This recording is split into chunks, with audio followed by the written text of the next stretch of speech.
ಆ ನೋವಿಗೆ ಸ್ಪಂದಿಸ್ತಕ್ಕಂಥದ್ದು ತಾಯಿಯ ಗುಣ. ಅಂದರೆ ಹೆಣ್ಣು ಅನ್ನೋದು ಅಷ್ಟು ಪ್ರಧಾನ. ತಾವೆಲ್ಲ ಬಂದಿದ್ದೀರಿ. ತಾವು ಬಂದಿರೋ ಕಾರ್ಯಕ್ರಮ ಏನಾದರೂ ಇರಲಿ, ಮೊದಲನೇದಾಗಿ ನಮ್ಮ ಮಹರ್ಷಿವಾಣಿ ಕಾರ್ಯಕ್ರಮಕ್ಕೆ ತಾವು ಆಗಮಿಸಿದ್ದೀರಿ. ವಿಶ್ವ ಮಹಿಳಾ ದಿನಾಚರಣೆಯ ಈ ಶುಭ ದಿನ ತಮ್ಮೆಲ್ಲರಿಗೂ ಶುಭವಾಗಲಿ. ಒಳ್ಳೆಯದಾಗಲಿ, ಒಳ್ಳೆಯದಾಗಲಿ, ಒಳ್ಳೆಯದಾಗಲಿ ತಾಯಿ. ಸಂತೋಷಮ್ಮ. ಹಾಂ, ತಾವು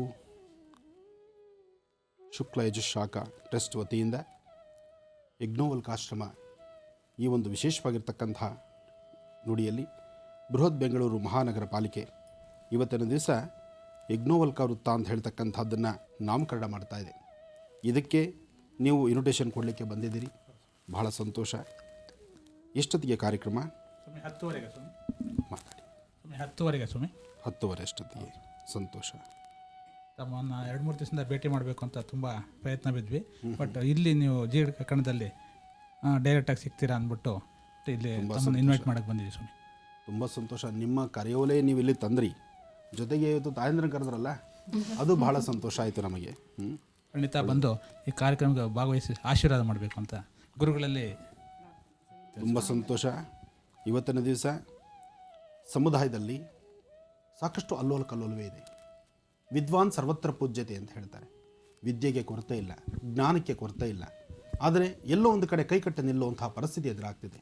ಇಂತಹ ಕಾಲದಲ್ಲಿ ಒಟ್ಟಾಗಿ ನಿಂತು ಇವತ್ತಿನ ಘನ ಸರ್ಕಾರ ಯಜ್ಞೋವಲ್ಕ ವೃತ್ತ ಅಂತ ಹೇಳಿ ಮಾಡಿರ್ತಕ್ಕಂಥದ್ದು ಮತ್ತಷ್ಟು ವಿಶೇಷ.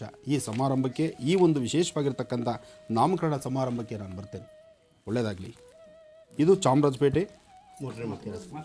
ಚಾಮರಾಜಪೇಟೆ 3ನೇ ಮುಖ್ಯ ರಸ್ತೆ, 3ನೇ ಅಡ್ಡ ರಸ್ತೆ ಕೂಡುವ ಜಾಗಕ್ಕೆ ಸರ್ಕಾರದಿಂದ ಹಾಗೂ ಬೃಹತ್ ಬೆಂಗಳೂರು ಮಹಾನಗರ ಪಾಲಿಕೆಯಿಂದ ಯಾಜ್ಞವಲ್ಕ ವೃತ್ತ ಅಂತ ಇಂದು ನಾಮಕರಣ ಮಾಡ್ತಾ ಇದ್ದಾರೆ. ಅದು ನಮ್ಮ ಸಮುದಾಯಕ್ಕೆ ಹಾಗೂ ಶ್ರೀ ಯಾಜ್ಞವಲ್ಕ ಗುರುಗಳಿಗೆ ನಾವು ಸಲ್ಲಿಸ್ತಿರ್ತಕ್ಕಂಥ ಕಿರು ಸೇವೆ ಅಂತ ನಾವು ಭಾವಿಸ್ತಾ ಇದ್ದೀವಿ. ಈ ಯಾಜ್ಞವಲ್ಕ ಆಶ್ರಮದ 100ನೇ ವರ್ಷದ ಸಮಾರಂಭಕ್ಕೆ, ಶತಮಾನೋತ್ಸವ ಸಮಾರಂಭಕ್ಕೆ ನಮ್ಮ ಘನತೆವೆತ್ತ ರಾಜ್ಯಪಾಲರಾದ ಹಂಸರಾಜ್ ಭಾರದ್ವಾಜರವರು ಬಂದು ಕೂಡ ಉದ್ಘಾಟನೆ ಮಾಡಿದರು. 2012ರಲ್ಲಿ ಈ ಒಂದು ಕಾರ್ಯಕ್ರಮ ನಡೀತು. ಈ ಎಲ್ಲ ಒಂದು ಕಾರ್ಯಕ್ರಮಗಳ ಪರಿಪೂರ್ಣತೆಗಾಗಿ ಈಗ ಬೃಹತ್ ಬೆಂಗಳೂರು ಮಹಾನಗರ ಪಾಲಿಕೆ ಹಾಗೂ ಸರ್ಕಾರ ಯಾಜ್ಞವಲ್ಕ ವೃತ್ತ ಅಂತ ನಾಮಕರಣ ಮಾಡ್ತಿರೋದು ನಮ್ಮೆಲ್ಲರಿಗೂ ಸಂತೋಷದ ವಿಷಯವಾಗಿದೆ. ಆದ್ದರಿಂದ ತಾವೂ ಬಂದು ಭಾಗವಹಿಸಿ ನಮ್ಮಗಳನ್ನು ಆಶೀರ್ವದಿಸಬೇಕು ಅಂತ ಟ್ರಸ್ಟ್ನ ಪರವಾಗಿ ತಮ್ಮಲ್ಲಿ ಪ್ರಾರ್ಥಿಸುತ್ತಿದ್ದೇನೆ ಗುರುಗಳೇ. ಖಂಡಿತ ಸರ್, ಇವತ್ತಿನ ಕಾರ್ಯಕ್ರಮಕ್ಕೆ ಆಗಮಿಸಿದ್ದು ನಮಗೂ ಕೂಡ ತುಂಬ ಸಂತೋಷ ಆಯಿತು. ಹೃತ್ಪೂರ್ವಕ ಧನ್ಯವಾದಗಳು. ದೊಡ್ಡೇರಿ ಗ್ರಾಮದಲ್ಲಿ, ಮೈಸೂರು ದೊಡ್ಡೇರಿ ಗ್ರಾಮದಲ್ಲಿ ಈ ಇತ್ತೀಚೆಗೆ ಒಂದು 2.5 ಎಕರೆ ತಗೊಂಡಿದ್ದೀವಿ. ಅಲ್ಲಿ ನಮ್ಮ ಯಾಜ್ಞವಲ್ಕ ಆಶ್ರಮದಿಂದ ವೇದ ಪಾಠಶಾಲೆ ಮಾಡಬೇಕು ಅಂತ ಇದೆ. ತಾವು ಮುಂದೆ ನಿಂತು ಸ್ವಲ್ಪ ಅದಕ್ಕೆ ಸಹಕರಿಸಬೇಕು ಅಂತ. ಖಂಡಿತ. ತಮ್ಮಲ್ಲಿ ವೇದ ಸಂರಕ್ಷಣೆ ಆಗಬೇಕು, ವೇದ ಮಾತೆ ಗಾಯತ್ರಿಯ ಅನುಷ್ಠಾನ ಆಗಬೇಕು. ಆಗಲೇ ರಾಜ್ಯ ಸುಭಿಕ್ಷವಾಗ್ತಕ್ಕಂಥದ್ದು, ದೇಶ ಸಮೃದ್ಧಿ ಆಗ್ತಕ್ಕಂಥದ್ದು. ಒಳ್ಳೆಯದಾಗಲಿ. 19/3/2017 ನಾವು ತೆಗೆದುಕೊಂಡಿರುವ ದೊಡ್ಡೇರಿ ಗ್ರಾಮದಲ್ಲಿ ತೆಗೆದುಕೊಂಡಿರತಕ್ಕಂಥ 2 ಎಕರೆ 34 ಗುಂಟೆ ಜಾಗದಲ್ಲಿ ಗಣಪತಿ ಹೋಮ ಮತ್ತು ವಾಸ್ತು ಹೋಮ ಹಾಗೂ ಅಲ್ಲಿ ನಾಮಫಲಕವನ್ನು ಹಾಕಬೇಕು ಅಂತ ಕಾರ್ಯಕ್ರಮ ಇಟ್ಕೊಂಡಿದ್ದೀವಿ. ಅದಕ್ಕೂ ಸಹ ತಾವು ಬರಬೇಕು ಅಂತ ತಮ್ಮನ್ನು ಹೃತ್ಪೂರ್ವಕವಾಗಿ ಕೇಳ್ಕೊಳ್ತಾ ಇದ್ದೀವಿ.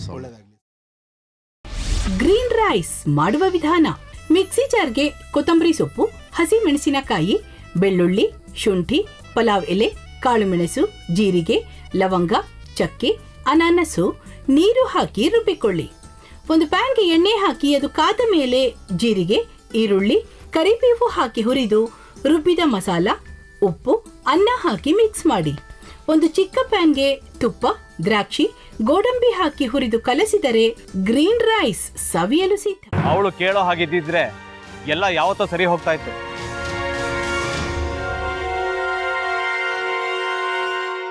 ಅದಕ್ಕೆ ನೀವಾದ್ರೂ ಏನು? ನಾನಾದ್ರೂ ಏನತ್ತೆ? ಅವಳ ಹತ್ರ ಬಂದು ನೀನು ಸೋಲೋದು ಬೇಡ, ನಾನೇ ಸೋಲ್ತೀನಿ, ನೀನು ನಮ್ಮ ತಂದೆಗೆ ಅವಮಾನ ಮಾಡಿದ್ರು ಪರವಾಗಿಲ್ಲ, ದಯವಿಟ್ಟು ಮನೆಗೆ ಬಾ ಅಂತ ಬೇಡ್ಕೋಬೇಕಾ?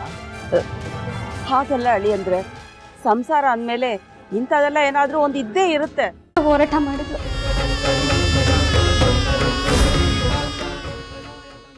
ಮಧುವಂತೆ ಅಕ್ಕನ ನ್ಯಾಯ ಸಿಗುವವರೆಗೂ ನನ್ನ ಮದ್ವೆನೆ ಮಾಡ್ಕೊಳ್ಳಲ್ಲ ಅಂತ ಪಣ ತೊಟ್ಟು ಕೂತಿದ್ಲು. ನಿನ್ನ ಪ್ರಾಣನ ಇಟ್ಕೊಂಡಿದ್ಲು ಕಣ ಅಕ್ಕ.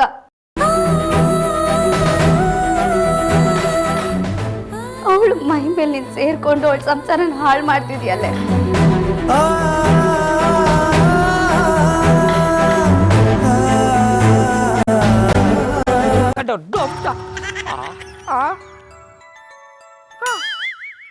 ಇದ್ಯಾವುದಪ್ಪ ಹೊಸ ನಂಬರಿಂದ ಫೋನ್ ಬತ್ತದೆ?